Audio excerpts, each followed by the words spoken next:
Hoy nos metemos de lleno en un análisis textual bastante interesante, la verdad, basado en el trabajo de Reino. Vamos a explorar una pregunta que, bueno, desafía un poco lo que se suele pensar.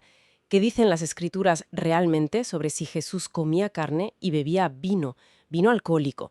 Nos centraremos en cómo Reino interpreta ciertos pasajes, sobre todo Mateo 11:19, y por qué cree que la visión común no es la correcta según los textos. Queremos entender bien su argumentación. Exacto.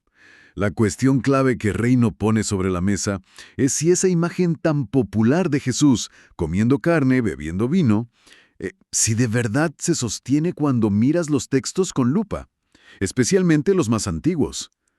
El argumento central de Reino, básicamente, es que algunas interpretaciones muy extendidas, y ojo, sobre todo ciertas traducciones de la Biblia que se hicieron después, pues podrían haber alterado el sentido original.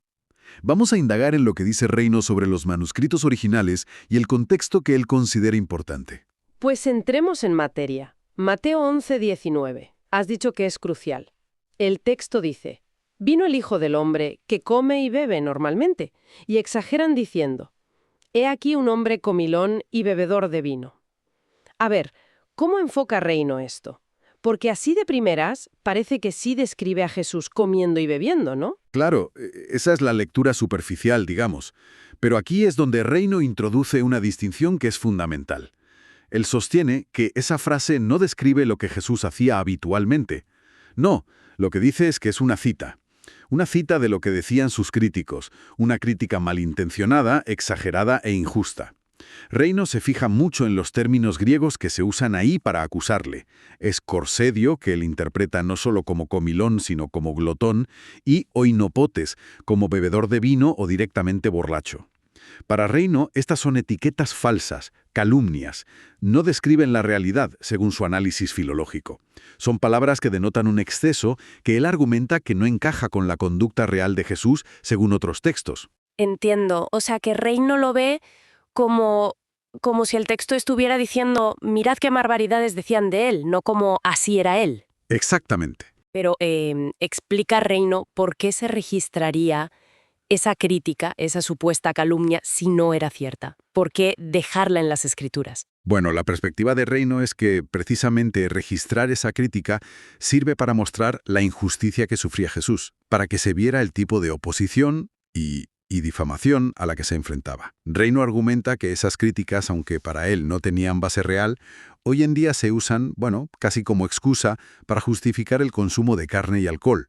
Y él contrapone esa imagen con lo que él considera que son las pruebas textuales y contextuales. Se basa en su interpretación de testimonios de la época, análisis lingüísticos. Y a partir de ahí, Reino afirma que Jesús promovía una dieta sin carne, que condenaba el maltrato animal y que no consumía vino fermentado. Mencionaste antes lo de Nazareno. ¿Cómo encaja eso en la argumentación de Reino? Sí. Reino lo relaciona con cómo él interpreta ciertos pasajes del Antiguo Testamento sobre los votos nazareos.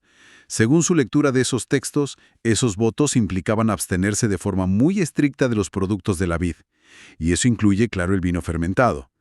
Para Reino, esto refuerza la imagen de Jesús con una conducta, digamos, ascética, coherente con un mensaje de pureza, de compasión, que él cree que se encuentra si analizas a fondo las escrituras originales. Vale, pero esto nos lleva a otro punto que choca un poco, ¿no? ¿Qué pasa con los relatos donde se dice explícitamente que Jesús comió pescado? O el Cordero de Pascua. ¿O el milagro del agua convertida en vino? Eso parece contradecir directamente lo que dice Reino. Sí, claro. Reino lo aborda de frente. Su postura es bastante categórica en esto. Él afirma que esos relatos, tal como los leemos hoy, no se encuentran así en los manuscritos griegos que él considera los más antiguos y fiables. Sostiene que esas escenas, la del pescado, la del cordero, la del vino, aparecen sobre todo en traducciones posteriores. Traducciones que él califica de, malas y ventajosas. Malas y ventajosas. ¿Puedes explicar un poco más qué quiere decir Reino con eso? O sea, ¿cuál es su criterio para descartar esas traducciones? A ver, el argumento de Reino se basa en comparar textos. Él dice que si comparas esas traducciones posteriores con los textos fuente más tempranos que él ha estudiado, pues ves diferencias. Sostiene que esas traducciones meten elementos, palabras, a veces escenas enteras, que no estaban en los textos más antiguos. y las llama ventajosas, porque según su punto de vista, sirvieron para adaptar el mensaje original, para ajustarlo a doctrinas o intereses de la Iglesia que vinieron después, alejándose de la fidelidad al texto primitivo. Insiste mucho, por ejemplo, en que no hay ni un solo texto en los manuscritos más antiguos, según su análisis, que diga que Jesús comió el Cordero Pascual. Entendido. Entonces, resumiendo un poco la postura de Reino, basada siempre en su análisis de las fuentes textuales. La idea de un Jesús que comía carne y bebía vino vendría o de malinterpretar críticas de otros o de fiarnos de traducciones tardías que, según él, están alteradas. Su conclusión, por tanto, es que si mira bien los textos más antiguos, la imagen que surge es la de una figura abstemia y vegetariana, podríamos decir. Exactamente.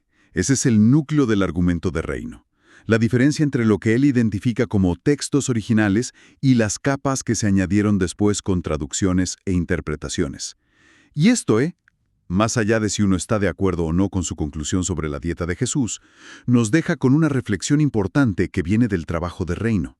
Nos recuerda la importancia de ser críticos con las fuentes, de cuestionar las traducciones, de ser conscientes de que los textos antiguos pueden haber sufrido cambios.